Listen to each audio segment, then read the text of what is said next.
10 Ocak tarihinde gözaltına alındıktan hemen sonra 12 Ocak tarihinde ışık hızında bir kayyum kararıyla belediyemize kayyum atanmış. Bizler tutuklanarak cezaevine konmuştuk. Süreç içerisinde avukat arkadaşlarımız aracılığıyla bu hukuksuz kararın iptali için idare mahkemesinde iptal davası açmıştık. Aradan geçen zaman içerisinde hakkımızda açılan davanın iddianamesi hazırlanmış. Dosyanın ne kadar içeriği boş bir dosya olduğu ortaya çıkmış.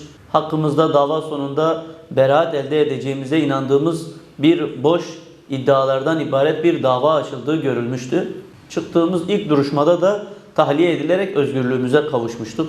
Hakkımızda yapılan her türlü hukuksuzluğa, her türlü karalamaya rağmen mahkemede avukatlarımız ve halkımızla birlikte güzel bir savunma vermiş ve yapılan haksızlıkları bir kez daha tarih karşısına not etmiştik.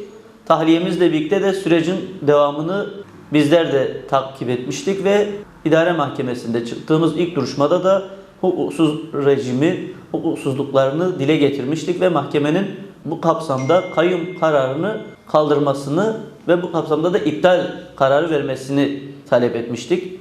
Fakat yazılı kararla birlikte idare mahkemesinin bizim başvurumuzu reddettiği ve kayyumla ilgili adil olmayan hukuk dışı bir kararla iptal davamıza red karar verdiğini öğrenmiş olduk. Biz evvela şunu belirtmek isteriz ki hukuka aykırı, masumiyet karinesinin çiğnendiği, anayasa ve yasal haklarımızın, kazanılmış haklarımızın yok sayıldığı böylesi bir uygulamayı asla kabul etmiyoruz. İdare mahkemesinin yerel mahkeme kararını üst mahkemeye taşıyacak.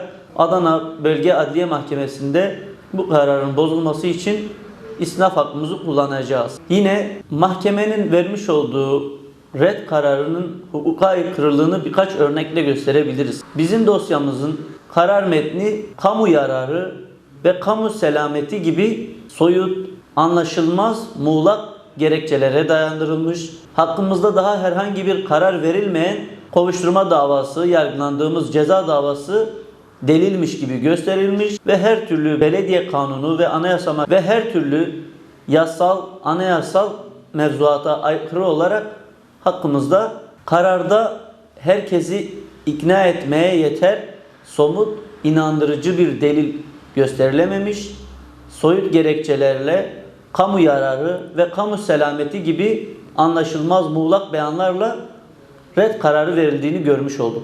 Anayasaya ve belediye kanununa aykırı, yasal mevzuatta karşılığı olmayan masumiyet karinesi ve kirlenmeme hakkını yok sayan bu kararın adalete de aykırı olduğu, toplum vicdanında da yer etmediği hepimizin malumu. Mahkemenin kararının siyasal anlamda ülkenin içerisinden geçmiş olduğu demokratik barış ve toplum sürecine ters bir noktada yer aldığı, bir açıdan süreci sabote ettiği, mahkeme kararının devlet kurumları arasında bir fikri ayrılığın olduğu kanaatini oluşturduğu, bazı mahkemelerde olumlu karar verilirken bazı mahkemelerde hala red kararları verilmesinin hukuka olan güveni de zedelediği ortada. Biz üst mahkemeden hem sürecin ruhuna uygun hem hukuka olan güveni artıracak şekilde hem de yasal ve anayasal kazanılmış haklarımızın teminini sağlayacak hukuki ve adil bir karar vermesini bekliyoruz. Kayyum atanırken aslında Akdeniz halkının iradesi gasp edilmiş ve bununla da yetinilmemişti.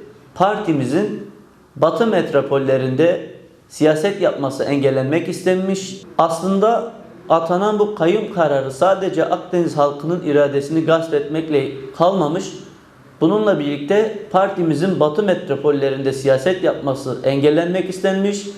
Demokratik yerel yönetimler fikriyatımızın Mersin ilinde vücut bulmasından duyulan rahatsızlık bu şekilde dile getirilmiş oldu.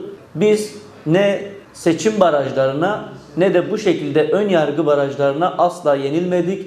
Partimiz her zaman olduğu gibi her kayyum kararından sonra daha da gücünü artırarak cevabını verdi. Halkımız kayyum kararlarına karşı partisine ve seçilmişlerine, iradesine daha çok sahip çıkarak buna en güzel cevabı sandıkta verdi.